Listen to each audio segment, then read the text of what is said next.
अल्हम्दुलिल्लाहि रब्बिल आलमीन वस्सलातु वस्सलामु अला मन क़ाल अल्लाहुम्मा ला आयशा इल्ला आयशल आखिरा फ़ग़फ़िरिल अंसार वल मुहाजिरा व ऐज़न क़ाल अल्लाहुम्मा ला खैरा इल्ला खैरल आखिरा फ़बारिक फ़िल अंसार वल मुहाजिरा व अला आलिहि व अस्हाबिहि व अज़वाजिहि व ज़ुर्रिय्यातिहि व ख़ुसूसन अलल्लज़ीना क़ालू नहनुल्लज़ीना बायऊ मुहम्मदा अलल जिहाद मा बक़ीना अबदा। अम्मा बाद फ़अऊज़ु बिल्लाहि मिनश शैतानिर रजीम। बिस्मिल्लाहिर रहमानिर रहीम। या अय्युहल्लज़ीना आमनुत्तक़ुल्लाहा हक़्क़ तुक़ातिहि व ला तमूतुन्ना इल्ला व अंतुम मुस्लिमून वातसिमू बिहब्लिल्लाहि जमीअन व ला तफ़र्रक़ू वज़्कुरू निअमतल्लाहि अलैकुम इज़ कुंतुम आदाअन फ़अल्लफ़ बैन क़ुलूबिकुम फ़अस्बहतुम बिनिअमतिहि इख़वाना। वक़ाल अन्नबी सल्लल्लाहु अलैहि वसल्लम सबअतुन युज़िल्लुहुमुल्लाहु फ़ी ज़िल्लिही यौम ला ज़िल्ला इल्ला ज़िल्लुहु। वक़ाल फ़ीहि वरजुलानि तहाब्बा फ़िल्लाहि इज्तमअता अलैहि व तफ़र्रक़ा अलैहि। वअन इब्न अब्बास रज़ियल्लाहु तआला अन्हुमा क़ाल क़ाल रसूलुल्लाहि सल्लल्लाहु अलैहि वसल्लम यदुल्लाहि मअल जमाअ। वअन वहशी इब्न हर्ब रज़ियल्लाहु अन्हु अन्नहुम क़ालू या रसूलल्लाहि सल्लल्लाहु अलैहि वसल्लम इन्ना नअकुलु व ला नशबअु क़ाल फ़लअल्लकुम तअकुलून मुतफ़र्रिक़ीन। क़ालू नअम। क़ाल फ़ज्तमिऊ अला तुआमिकुम वज़्कुरू इस्मल्लाहि अलैहि युबारक लकुम फ़ीह। वअन अब्दुल्लाह इब्न मसऊद रज़ियल्लाहु तआला अन्हु क़ाल इन्न हाज़ा सिरात मुहतज़रुन तहज़ुरुहु शयातीन युनादौन या अब्दल्लाह हलुम्म हाज़ा हुवा त्वरीक़ु लियसुद्दू अन सबीलिल्लाह फ़अतसिमू बिहब्लिल्लाह फ़इन्न हब्लल्लाहिल क़ुरआन तअबर्रिमाहु इज़ज्तमाना तकस्सुरन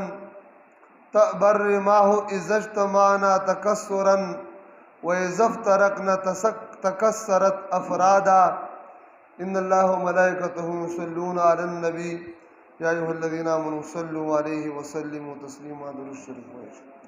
अल्लाहुम्मा सल्लि व सल्लिम वज़िद व बारिक अला रसूलिल्लाह सल्लल्लाहु तबारक व तआला अलैहि व अला आलिहि व अस्हाबिहि व अज़वाजिहि व ज़ुर्रिय्यातिहि व सल्लमा तस्लीमन कसीरन कसीरा। ज़मा मुअज़्ज़ज़ व मुहतरम अल्लाह रब्बुल इज़्ज़त दे ज़मा उस्ताद द टोलो द ईमान और दामाल हिफाजत फरमाई और ददी दौर ददी उड़ंदो फितनो दे अल्लाह रब्बुल इज़्ज़त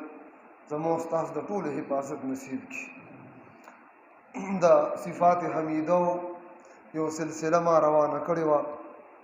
बागी के नन द्रेम सिफ़त अगा द इज्तिमा। इज्तिमा ज़िद इफ्तिराक और द तफ़र्रुक़ दे द डलबाज़े और इज्तिमा योज़ेवाली तवई इज्तिमायत तवई जमात तवई इत्तिफ़ाक़ और इत्तिहाद तवई। कुरान पाक की अल्लाह जल्ल जलालुहु शपगो आयतुन के लफ्ज़न और मानन द इत्तिफ़ाक़ और इत्तिहाद और द इज्तिमा हुक्म फरमाए और अहादीस के लफ्ज़न और मानन तकरीबन 22 अहादीस की तज़किरा रागले दा और द नबी अलैहिस्सलाम द सहाबो द उलमा द ताबईन द दियारलस आसार की ददी तज़किरा और ज़िक्र रागले। इज्तिमायत इत्तिफ़ाक़ और इत्तिहाद द रब्बुल आलमीन द तरफ न अमर दे। तो इज्तिमायत इत्तिफ़ाक़ और इत्तिहाद ब उम्मत द अल्लाह रब्बुल इज़्ज़त पर से द रब्बुल आलमीन द तरफ न په نازل شده قانون د رب العالمین د طرف نه په راګلېږلې شوي قرآن باندې الله رب العزت قرآن کې فرمایي واعتصموا بحبل الله جميعا تاسو ټول د الله رب العزت رسۍ مضبوطه ونیسئ دا کلکه ونیسئ ولا تفرقوا او تاسو ټوټې کیږئ مه تاسو افتراق او فرقې کیږئ مه د الله رب العزت رسۍ مضبوطه ونیسئ عبدالله بن مسعود رضی الله تعالی عنهما فرمایي د الله رسۍ قرآن دا قرآن باندې ټول امت مسلمان امت مومن امت جمع کېدی شي قرآن داسې یو نظام دی قرآن داسې یو قانون دی قرآن پاک داسې یو لاره او داسې یو رسۍ ده چې شام کلمه ویلې او مسلمان وي د قرآن او د سنت پر رسۍ مونږ ټول را جمع کېدی شو د قرآن او د سنت رسۍ چې کله مونږ مضبوطه ونیسو د گمراهۍ نه د بچ کېدلو واحد دغه ذریعه ده د فتنو نه د بچو واحد دغه یو ذریعه ده حضرت مالک ابن انس رحمه الله فرمایي چې رسول الله صلی الله علیه وسلم فرمایلی دي ترکتم فیکم امرین لن تضلوا ما تمسکتم بهما تاسو ته ما دوه کاره پریښي دي دوه څیزونه مې پرېښودي دي څو پورې چې په دې دوه څیزونو باندې تاسو کلکې منګولې لګولې وي تاسو کلک نیولې وي د هغې په احکامو باندې مضبوط روان وي نبی علیہ السلام فرمایي هیڅ چرې به تاسو ګمراه نشئ هیڅ چرې به تاسو بېلارې نشئ کتاب الله و سنت نبیه صلی الله علیه وسلم یو د الله رب العزت کتاب دی قرآن او دوی نمبر د حضور پاک سنت دی دا دوه څیزونه داسې دي چونکې سنت د قرآن تشریح ده د قرآن تفسیر دی نو اصل منبع او سرچشمه د امت د توحید او د اتحاد دپاره د اتفاق دپاره د اجتماعیت دپاره هغه د الله رب العزت قرآن دی نو قرآن باندې الله رب العزت مونږ ته امر فرمایلی دی چې تاسو په دې باندې کلک ودرېږئ او الله رب العزت د امت دپاره د بندگانو دپاره اجتماعیت خوښوي افتراق او فرقې ان الله رب العزت نفرت کوي حضرت ابو هریره رضی الله عنه فرمایي د مسلم روایت ته چې رسول الله صلی الله علیه وسلم او فرمایل ان الله يرضى لكم ثلاثه ويكره لكم ثلاثه الله پاک درې خبرې تاسو د پاره خوښوي او درې الله پاک بد ګڼي درې سره الله نفرت کوي درې الله مکروه ګڼي الله رب العزت چې درې خبرې د بندگانو د پاره ښې ګڼي په هغې راضي دی ان الله فيرضى لكم ان تعبدوه ولا تشركوا به شيئا توحید الله بندگان لره خوښوي او شرک الله پاک نه خوښوي دویم نمبر وان تعصموا بحبل الله جميعا ولا تفرقوا الله دا خوښوي چې بندگان متحد وي په دې کې اتفاق وي په دې کې اجتماعیت وي او ولا تفرقوا فرقواریت الله پاک نه خوښوي او دا دوه درې څیزونه الله رب العزت خوښوي او د دې نه علاوه الله رب العزت ويكره لكم قيل وقال تاویل ماویلی بے دلیل او فضول خبرې وکثرت السؤال او زیات سوالونه و اضاعت المال او د مال ضیاع نو لہذا محترمو د الله رب العزت خوښ کار او خوښ صفت دا دی چې بندگان متحد شي په بندگانو کې هر هغه کار چې هغه د بندگانو او خاص کر د مسلمانانو اجتماعیت ته نقصان رسوي دا الله پاک ته خوښ نه دی که هغه کار او فعل هغه د فرضي کرښو په شکل صورت کې دی چې فرضي کرښې والے شوي دي د مسلمانانو په منځ کې دا د پاکستان بارډر دی او دا بل د افغانستان بارډر دی او هغه د انډیا بارډر دی دا بل د شام او د فلسطین بارډر دی تمام تر فرضي کرښې چې مونږ او تاسې په بارډرو باندې پیژنو دا د شریعت د اصول سره بالکل مخالف دی شریعت دا وایي چې انما المؤمنون کجسد واحد مسلمانان ټول یو بدن دی ښه که د شرق مسلمان دی او که د غرب مسلمان دی او که د شمال دی او که د جنوب دی په مخ د ځمکه چې چرته مسلمان دی حضور فرمایي دا یو بدن دی. څه شی دی جی؟ یو بدن دی. هر هغه عمل چې د حضور علیه السلام د امت یو بدن تقسیموي دا خلاف شریعت دی، دا د الله ناخوښه عمل دی، دا مکروه عمل دی، دا د اسلام او د قرآن او د سنت د فطرت سره مخالف عمل دی. که هغه د فرضي کرښو په شکل صورت کې دی او که هغه د رنګ او د نسل او د زبان په شکل صورت کې دی او که هغه د جنډو په شکل صورت کې دی، که هغه د سیاسي پارټو په شکل صورت کې دی او که هغه د مذهبي فرقو په شکل صورت کې دی. د دې ټولو شریعت مخالف دی. چې کوم کار سره هم د امت بدن تقسیمیږي دا الله پاک ته ناخوښ عمل دی. نبی علیہ السلام فرمایي المؤمن للمؤمن کالبنیان یشد بعضه بعضا. یو مسلمان د بل مسلمان د پاره دا د آبادۍ پرنګ دی، دا د بلډینګ په شان دی. ځینې آبادي به ځینې مضبوطی وشبک بین یدی. نبی علیہ السلام ګوتې داسې فرمایلی. بل روایت کې راځي حضور داسې کل څنګه چې دا ګوتې یو بل مضبوطی نو مؤمن به یو بل څه کوي؟ مضبوطی به. مؤمن به یو بل کمزوری کوي؟ نه. زما محترم زه لږ وضاحت درته دې خبرې کومه. لہذا الله رب العزت ته دا بالکل نه ده خوښه. نبی علیہ السلام فرمایي مثل المؤمنین فی توادهم وتراحمهم وتعاطفهم مثل الجسد اذا اشتكى منه عضو تداعى له سائر الجسد بالسهر والحمى. حضور فرمایي د مؤمنانو مثال خپل منځ کې په محبت کې،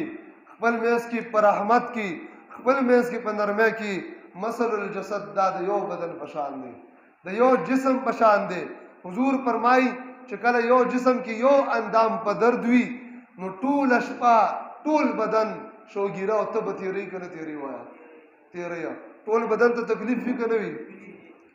دا تصور د کوم راغلی دی چې په بدن په یو اندام دی اور بلی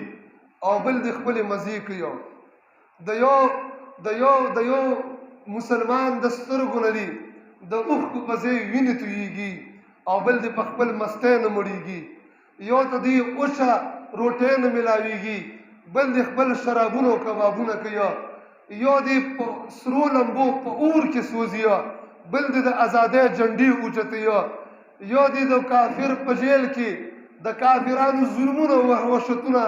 د هغې لاندې سخترینه زندګي تېروي، بل دی د ازادۍ نغمې وایي، ډول ډمامې دې کوي. دا په اسلام کې وجود نه لري. دا د اسلام د فطرت نه خلاف ده، دا د اسلام د وجود نه خلاف ده، دا د اسلام د جسم او د بدن او د اسلامی فطرت او د اسلامی تهذیب او تمدن نه سراسر خلاف عمل دی محترم. لہذا هر عمل هر هغه کار چې امت مسلمه ټوټې کوي الله رب العزت دې زموږ نجات ته نه وفرمایي. زه مخکې د دې نه چې لږ وضاحت ته لاړ شم د خپلې عقیدې او نظریې وضاحت درته کوم محترمو. د دې د وجې نه مخکې د دې نه چې سبا په ما د ارتداد فتوه لګي، سبا ځان مرتد شمه، سبا ځان ټوکړې ټوکړې شمه، د خپل عقیدې وضاحت درته کومه چې دا بنده عاجز او دا به د هر مسلمان عقیدې انشاءالله دلته چې کوم ملګري ناست د ټولو به دا ایمان وکړي انشاءالله چې موږ د هر قسمه شرک نه بری یو. شرک ته او بدعت ته، ناروا عمل ته، خلاف شریعت ته زموږ په دل او دماغ په ایمان او عقیده کې ذره برابر گنجائش نشته. مونږ ټول بری یو که نه یو؟ بری وایه. هر عمل شرک پرېږده، بدعت پرېږده، خلاف شریعت کار پرېږده چې د شرک او بدعت او د خلاف شریعت کار بوی او بدبویي پکې وي، مونږ د هغه عمل نه بېزاره یو. بېزاره یو ټولو. دویم نمبر دا مو عقیده ده زمونږ په دل او دماغ کې، زمونږ په سوچ او سمجھ کې، زمونږ د بدن په هر ویښته کې به انشاءالله 100% توحید خوشبویي چلیږي انشاءالله او د شرک گنجائش نشته دی. دویم نمبر دا محترمو د هر قسمه فرقواریت چې د اسلام او د مسلمان یو بدن ته نقصان رسوي، کاغه د وطنیت په شکل کې دی، کاغه د پاټو په شکل کې دی،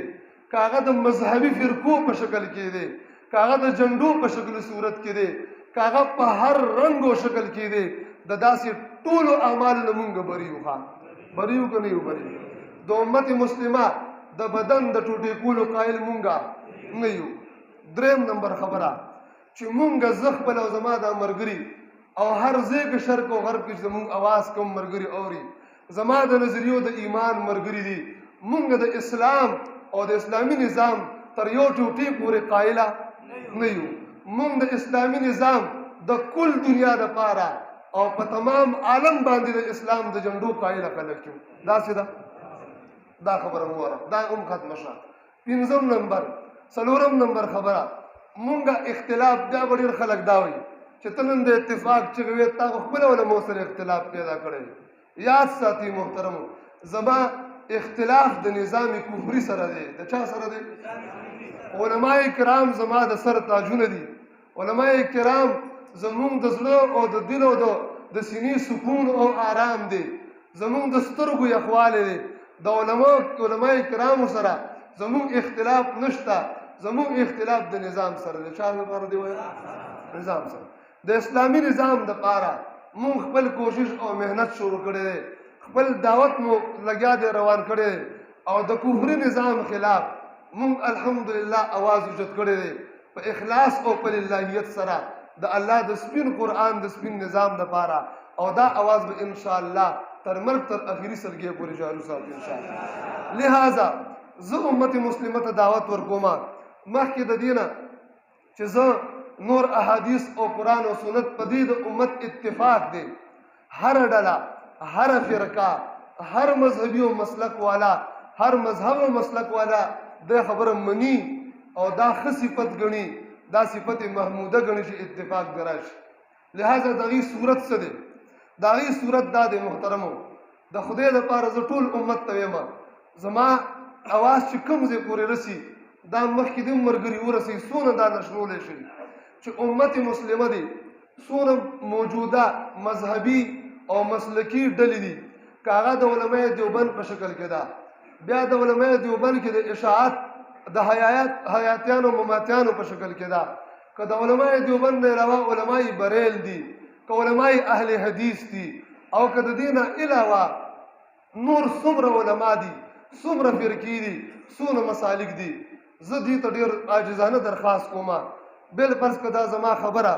د چا زړه ته کوشه خو عمل دې پې وکړي او کني په ځان دې بده نه لګوي. زه درخواست کوم چې دا کوم اختلافات مونږ نن شروع کړي دي، قسم بالله امت بدن د دې متحمله نه دی. نن امت مسلمه بدن ډېر کمزوری شوی دی، انتهایی ضعیف دی، اسلام انتهایی کمزوری خدای دپاره. خپل اختلاف زه علماء دیوبند ته یم عقیده مه پرېږده، علماء بریل ته یم خپل عقیده دې مه پرېږده، علماء د اشاعت ته یم خپل عقیده مه پرېږده، علماء د اهل حدیث او غیر مقلدین ته یم مه پرېږده خپل عقیده چې تا ته حق ښکاري. او دا هم درته وایم بیان یې مه پرېږده، دلایل یې مه پرېږده، د بل مسلک د عقیدې رد هم مه پرېږده د خدای دپاره. خو دا اختلافات تر خپل مدرسې، تر خپل مسجد او تر خپلو احبابو پورې منحصر وساته. دا خبره تاسو ته منظوره که نه منظوره؟ دا اختلافات دې ته مه راوباسئ چې دې کې عوام مسلمانان یو بل ته لاسونه واچوي، اګیروان ته لاس واچوي.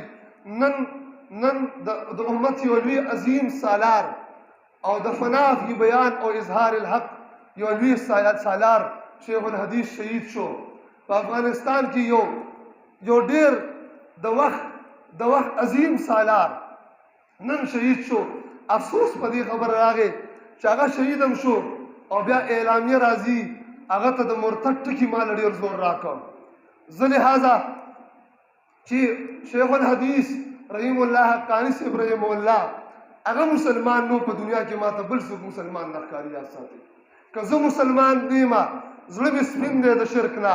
د کفر نه، د بدعت نه، د هر قسم غیر شرعي قانون نه بیزار یم، بیزار یم. زه مرتد مسلمان په دنیا کې څوک دی؟ لہذا محترمو، ستاسو په واسطې سره زه دوه درخواست کوم. د امارات اسلامي نه درخواست کوم، ډېر مشران زما بیان اوري او تر امیر المؤمنین پورې درخواست دی زما د زړه درد دې ورسوي. او د خلافت په نوم کوم ملګري او د داعش په نوم کوم ملګري دي هغوی ته هم درخواست کوم زړه مې ډېر څه غواړي په زړه مې ډېر څه دي خو دا د زړه درد ورته وایم چې مسلمانانو امارت اسلامي ته وایم چې په ځای د زور باندې او په ځای د ډنډې باندې د خدای دپاره په اسانۍ باندې په مذاکرات دا مسله حل کوي زموږ مستقبل ډېر بیا خراب دی داسې لوی لوی علما کرام زموږ نه شهیدانېږي د علم او د حق سالاران زموږ نه ځي په معمولي خبرو باندې نو امارت اسلامي مشران ته زما دا درخواست دی چې څونه مشران دي تر امیر المؤمنین پورې دا خبره علما پکې منځ علما نظامی علما دینی غیر نظامی علما د پاسي د پاکستان علما د پاسي د نورو ملکونو علما د پاسو د مذاکراتو شکل صورت جوړ کړي دویم نمبر دا د خلافت او د داعش چې څونه ملګري دي د خدای دپاره زما دا خبره دې په ځان بده نه لګئ بطور یو مسلمان درته نصیحت کومه داسې مه کوئ په داسې سالارانو باندې د ارتداد فتوې مه لګوئ د کفر فتوې مه لګوئ هغه په بمونو باندې مه الوزوئ زموږ ستا د جنګ دپاره زموږ ستا د بم دپاره زموږ ستا د فدایي عملیات دپاره کافر ورک شول کافران ختم شول چې زموږ ستا په نس باندې اتفاقي کافران دي زموږ ستا په نس باندې اتفاقاً د هغه مرګ واجب دی مو ته به جنت ملاویږي نو په ځای د دې چې موږ مسلمانان شهیدان کو علما شهیدان کو هغه کافرانو پسې ولې نه ځو که یو عالم د امارت اسلامي شهید شو څه پیدا شو تا ته امت ته څه پیدا شوه نقصان شو اسلامي نظام مه کمزورې کوئ نو د خدای لپاره دا مې درخواست دی هغوی ته تاسو هم کښېنئ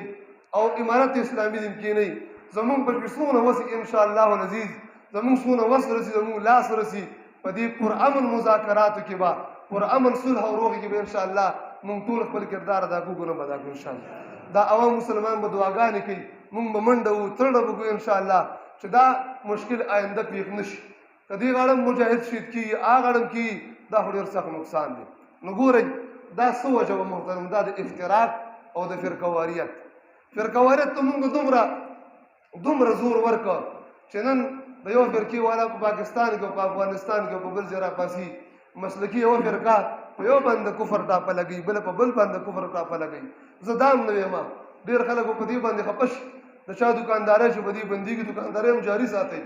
مه کوئ یو بل پسې مونځونه بلکل نه کوئ مونځونه هم مه کوئ او مونځونه د حرامو فتوا هم ورکوئ اړوونه کوي خو د خدای لپاره ټوپک یو بل پسې مه رالئ عوام دې ته مه جوړوئ چې هغه بدن پورې بارود وتړي او د یو مسلک کس راپاسي او بل شهید کوي او بیا د کفر او د ارتداد فتوا هم پرې لګوي دا کوم اسلام دی دا ټول اهل سنت والجماعت دي دا ټول مسلمانان دي اشاعت والا دي که بریل دی او که علماء اهل حدیث دي او که علماء دیوبند دي دا ټول فرقه ناجیه ده دا ټول اهل سنت والجماعت دي غالیان ډېر کم دي چې کوم دي نه خارج دي ډېر کم دي ډېر کم غالیان دي ډېر افسوس راغی په داسې حالاتو کې وای اوس ځینې خلکو شیخ صاحب په شهادت باندې د خوشحالۍ اظهار کړی او شکر دی چې یو بدعتي لاړه الله اکبر کبیر دا څه کوي د الله بندګان دا تاسو څه کوئ د اسلام بدن ته وګوره د اسلام حال ته وګوره مونږ دا حال دی کافر ګوره که داعشي مړ شو کافر پې خوشحاله دی که د اسلامي نظام امارت اسلامي مسلمان مړ شو کافر پې خوشحاله دی که زما غونته یو داعي کمزوری بنده مړ شو هر کافر د کافر غلام پې خوشحالېږي نو فایده خو کافر ته ده فایده خو د کافر غلام او ټټو ته ده نو مونږ اتفاق پکار دی که نه دی پکار الله دې مونږ اتفاق نصیب کړي ښه جي لہذا زه دعوت ورکوم ډېر خلک دا دکانداران او مداریان په دې خفه کېږي چې ماله د هر مسلک والا خلک راځي بالکل خدای پاک جل جلاله دې اول ستا هدایت نصیب کړي او که هدایت د قسمت کې نه خدای دې زړه پړک پوچوه د اسلامي نظام دپاره زه د هرې فرقې مسلمان ته دعوت ورکوم راشئ او مونږ له لاس کې لاس راکئ راشئ زمونږ قدمونه ملا مضبوطه کوي زه درته مرحبا وایم زه درته هرکلی وایم عقیدو نظر دې خپله زړه کې وساته هغه دې درته مبارک وي بالکل ستا عقیدې سره مونږ کار نه ساتو ستا عمل سره مونږ کار نه ساتو څو پورې چې کفر بواح ته رسېدلې نه ده او راځي ټول مسلمانان د اسلامي نظام دپاره یوځای شو د کفري نظام د خاتمې دپاره په تمام دنیا کې جدوجہد او کوشش جاری وساتو الله رب العزت موږ تاسو د عمل توفیق نصیب کړي خدای پاک دې موږ ته اتحاد او اتفاق نصیب کړي محترمو په ټوله دنیا کې نن اسلام مظلوم دی مسلمان مظلوم دی کافران په موږ باندې مزې کوي مزې او لګیا دی کله یو ځای کې ګزار را کوي کله بل ځای ګزار را کوي کله بل ځای کې را کوي او موږ تاسو په خپل عیش او عشرت کې لګیا یو دنیا پرست خلک هغه په عیش او عشرت کې لګیا دي او دیندار خلک په فرقواریت کې لګیا دي یو را پسې په یو باندې کفر فتوا لګي بل را پسې په بل باندې کفر فتوا لګي یو ته مرتد وي بل دا څه کیسه ده یاره لہذا الله رب العزت زه دا هم دعوت ورکوم د امارت مرګري دي او زمونږ امیران دي الحمدلله او که د داعش کسان دي چې یو بل باندې د ارتداد فتوی لګولي راشي مخکې یو بل ته کښېنئ او کوم عمل د وجه نه چې تاسو اشکالات دي هغه ختم کړئ یو بل ته دوباره کلمې ووایو په د اختلاف ختم کړي که موږ تاسو یو بل ته کلمې ووایو اختلاف هم ختم شي نو اسانه نه ده اسانه ده که زه به ته ستا په نس زه کافر یم زه به د کلمو واپس تېره کړم زه به د ټول عمل نه توبه وباسم په خدای دپاره داسې مه کوئ لهذا مذهبي فرقې هغه موږ فرقواریت کې لګیا یو مسالک والا او دنیا پرست په دنیا کې لګیا دي او خپل عیش او عشرت کوي سبا نه بله ورځ هغه دلته کې بیا د 14 اګست خبرې را روانې ډېر افسوس راځي تاسو جنډې خوځوئ دا د بت پرستۍ جنډې خوځوئ الله دې موږ د دې نه محفوظ وساتي دا جنډې مه خوځوئ خدای دپاره او ملا او طالب سره وي چې وینم د خنزیر غوښه راته ښکاري ملا او طالب ولې ایمان او عقیده نه جوړېږي د یو ښکلي مسلمان عقیده ولې نه جوړېږي او بیا پکې څوک به پکې باجې غږوي څوک به پکې ډمتوبونه کوي افسوس دی مونږ بې ضمیره یو مونږ د غلامۍ حد کراس کړی دی د غلامۍ لوی دلیل دا دی چې 75 کاله مخکې د ملک پاکستان د ازادۍ دپاره د کوم مقصد دپاره مونږ وینې ورکړې وې لکونه شهیدان هم ورکړي او مونږ د خپلې میندو او خویندو عزتونه تار کړي وو ایسره سکانو زناګانې کړې وې زمونږ علما په اور باندې په سکروټو باندې د غوښو په شان او د غوښې په شان اورید شوي وو د هغې بدنونه هغه غوښې ویلې شوي په سکروټو باندې نن مونږ د دې سالارانو نه د دې سردارانو غټانو حکمرانانو نه هغه پوښتنه نشو کولی چې پاکستان څه دپاره آزاد شوی پاکستان مونږ د ډمامو دپاره آزاد کړو حاجي وایه دې دپاره مونږ آزاد کړو چې کال په کال به صرف په توپو ډزونه کې او اسراف و تبذیر به کې ډمامې به کې فحاشي او شرابونه او کبابونه به کې اسلام ملک پاکستان کا مطلب کیا وایا ټول وایا پاکستان کا مطلب کیا د لا اله الا الله نظام شته پاکستان کې ننم په علی پور کې زهریله شراب خلق اس کې لیدي سو خاندانو ننم پاکستان کې د لا اله الا الله نظام کې نن ولې شراب سکل کېږي برسر عام وګورئ ننم شراب سکل شي نن زهریله شراب او پکې بلا مردار شوي دي الله دې نورم مردار کړي نن هم دمامي کېږي نم د زنا په لاهور کې او په ملک پاکستان کې د زنا غټي اډې شته دي موږ ازادي حاصله کړې ده ازادي مو حاصله کړې ده خو د اسلام نه اسلام نه موږ آزاد یو که څوک زنا کی خیر دی که څوک شراب کی خیر دی که څوک کفریات غری خیر دی چې څوک څه کوي دي په ده باندې پابندي نشته خو که پابندي ده موږ غلامان یو هغه د اسلام په کلمه باندې غلامان یو نن موږ د اسلام کلمه دلته نشو چتولی نو محترمو موږ د ازادي نه ته ازادي د کومې خبره ته چا نه ازادي که ته وایې چې زه مونځ کوم دا د جمعې مونځ هلته انډیا کې هم کېږي نو ولې بیا خواري محنت کوله که ته وایې دلته تبلیغي مراکز دي د دې په لس چنده غټ مراکز په انډیا کې دي که ته وایې دلته مدرسې دي ام المدارس دارالعلوم دیوبند په انډیا کې ده هېڅ پابندي نشته پابندي په اسلامي نظام ده لہذا موږ اسلامي نظام غواړو څه غواړو جي غواړئ که نه غواړئ څو پورې چې په ملک پاکستان کې اسلامي نظام نی راغلی تاسو به ازادي به ګلئ نه به موږ آزاد نه یو موږ د ازادۍ ته ازادي نه وایو یاد ساتئ دا د فرقواریت او د بت پرستۍ جنډې خوځولو ته موږ تیار نه یو زه ګورې نه تنګ نظر یم او ځینې خلک به نور ذهنونو کې راځي وطن محبت باندې الحمدلله موږ ډېر ښه پوهېږو وطن محبت باندې موږ وینې ورکړي دي خو د اسلامي وطن دپاره د جمهوري وطن دپاره نه څو پورې جمهوري نظام په ملک پاکستان کې وي اسلامي نظام نی راغلی نو لہذا هغه پورې موږ آزاد نه یو موږ غلامان یو هغه پورې موږ د خوشحالۍ حق حاصل نه دی ستاسو خور د 18 کالو نه د هغه خطرناک ترین او بې شرمه جیل د امریکنانو کې پرته ده تاسو ازادۍ چلوئ تاسو شپېلي وایي غیرت هم درکې نشته مړه د غیرت نه مړ کېدل موږ له پکار دي موږ له په اوبو کې مرګ پکار دی مرګ تاسو شپېلي وایي ازادۍ بیا به علما هم جنډې راته نن خېږي ښه بې شرمه داسې بې ضمیره او داسې دین فروشه علماو باندې الله پاک دې ته هدایت نصیب کړي بس او دې باندې ډېر افسوس راځي لہذا علما دې یو ځای شي او عوام دې یو ځای شي مونږ ټولو ته دعوت ورکوو والله زه د علماو دشمن نه یم د علماو خلاف چا راپاڅولی نه یم زړه کې مې د اسلامي نظام درد دی راشئ